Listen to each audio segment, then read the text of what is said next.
Office, আদালত বা school college সব ক্ষেত্রে বেড়েছে টাইয়ের ব্যবহার।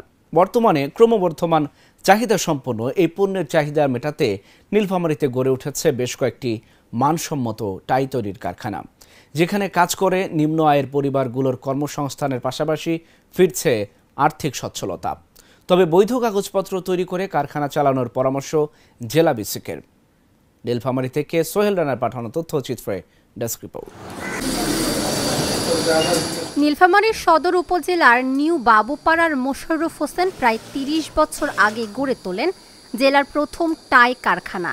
দেশের বিভিন্ন স্থান থেকে টাই তৈরির উপকরণ ক্রয় করে টাই তৈরি করা হয় এই কারখানায়।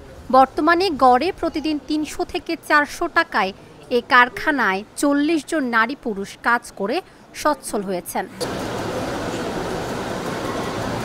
সংসারের চাহিদা মিটিয়ে সন্তানদের লেখাপড়ার খরচের পরও সঞ্চয় করছেন। বাড়ির পাশে কর্মসংস্থানের সুযোগ পেয়ে খুশি এখানকার শ্রমিকরা। আমি এখানে ৮ বছর ধরে কাজ করতেছি। এই টাকা সঞ্চয় করে আমার বড় মেয়েকে বিয়ে দিছি, ছোট মেয়ে লেখাপড়া করতেছে। আমার কাজ হলো হেলমেটের, আমি প্রোডাকশনে কাজ করি, টাই সেলাই করি। আল্লাহর রহমতে ভালোই আছি। এখানে কাজ করে আগে অনেক অভাব ছিল, বর্তমানে এখন ভালো আছি। আমরা চাই আমাদের কোম্পানি বড় হোক, আমাদের কাজ বেশি বেশি হোক, আমরা কাজ করতে চাই। আমাদের এখানে কি উন্নত মানের এবং কি দক্ষতার সহিত প্রশিক্ষণপ্রাপ্ত কর্মচারী আমাদের এখানে সবাই আছি। আমরা বাংলাদেশের বহু বিশ্ববিদ্যালয়ে কলেজে আমাদের টাই যায়, আমাদের টাই বাংলাদেশের বহু প্রতিষ্ঠানে যায় এবং ব্যাংক বিমায় সবখানে আমাদের টাই যায়। টাইয়ের পাশাপাশি আমাদের এখানে বিভিন্ন বিশ্ববিদ্যালয়ে হুডি, ক্যাপ এবং গাউন এসব তৈরি করা হয়। পুরুষের পাশাপাশি নারী শ্রমিকরাও তাদের পরিবারের সচ্ছলতার দায়িত্ব নিচ্ছেন এই কারখানার সুবাদে। আমি এখানে ৪ বছর ধরে কাজ করতেছি। এখানে কাজ করার ফলে আমার অনেক উন্নতি হয়েছে। সংসারে পরিবারের কাজে আমি এই চাকরি করে টাকা ব্যবহার করতেছি, বাচ্চাকে লেখাপড়া করাচ্ছি, অনেক আয় উন্নতি করছি, নিজেরও কিছু সঞ্চয় জমা হয়েছে। এখানে কাজ করার ফলে এই যেগুলো আমি হাতে টাই সেলাই করি, এগুলা প্রোডাকশন নিয়ে আমরা কাজ করার ফলে আমরা একটা সাপ্তাহিক বেতন পাই। ওইটা দিয়ে আমাদের সংসারে অনেক আয় উন্নতি আমি করতেছি। আগে অনেক কষ্ট ছিল, আল্লাহর রহমতে এখন ওই কষ্টটা নাই। বাচ্চাকে সুন্দরভাবে স্কুলে নিয়ে যাচ্ছি, পড়াচ্ছি, লেখাপড়া করাচ্ছি।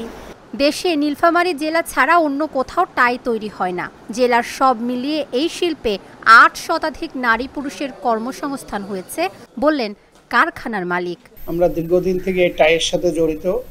সর্বপ্রথম আমরা স্টার্ট করি ব্ল্যাক টাইগুলা আমরা আগে কোর্ট কাছারিতে অ্যাডভোকেট আমাদের কাছে নিয়ে তারা ইউজ করতো। তারপরে আস্তে আস্তে স্কুল, কলেজ, ইউনিভার্সিটি, বিভিন্ন ইন্স্যুরেন্স কোম্পানি, সেনাবাহিনী এরা লোগো সহ এদের মনোগ্রাম দিয়ে আমাদের কাছ থেকে টাই তৈরি করে নেয়। আস্তে আস্তে এইভাবে করতে করতে করতে করতে মোটামুটি আরও আমার এখানে যারা ওয়ার্কার ছিল তারা আবার আমার এখান থেকে বাইর হয়ে আরও বিভিন্ন ফ্যাক্টরি দিছে। এই নিয়ে আমাদের নীলফামারীতে মোটামুটি এখন ৩০-৩৫টা ফ্যাক্টরি। এবং টাইয়ের জন্য যদি কেউ টাই নিতে চায় তাহলে তাকে নীলফামারীতে আসতে হবে, কারণ আমাদের নীলফামারী ছাড়া অন্য বাংলাদেশে অন্য কোথাও টাই তৈরি হয় না। আমাদের নীলফামারীতে আমাদের ফ্যাক্টরির মাধ্যমে আস্তে আস্তে অনেক ফ্যাক্টরি, এমনকি মহিলারা স্কুল কলেজের টাই বাড়িতে বাড়িতে তৈরি করে আমাদের এখান থেকে প্রিন্ট করে তারা নিয়ে যায় তারা নিজেরা বাড়িতে বাড়িতে তৈরি করে। দীর্ঘদিন থেকে আমাদের এইভাবে চলছে। এখন আস্তে আস্তে এই জিনিসটা নীলফামারীতে আরও অনেক প্রসার হয়েছে।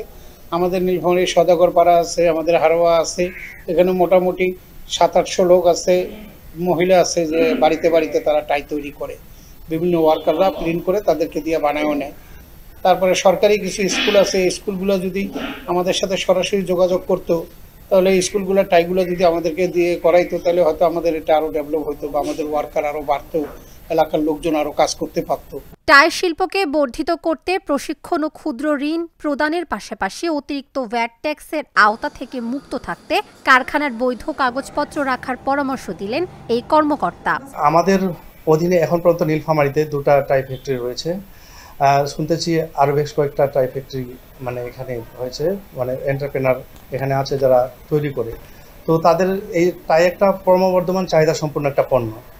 এটা বাংলাদেশের চাহিদা দিনকে দিন বৃদ্ধি পাচ্ছে।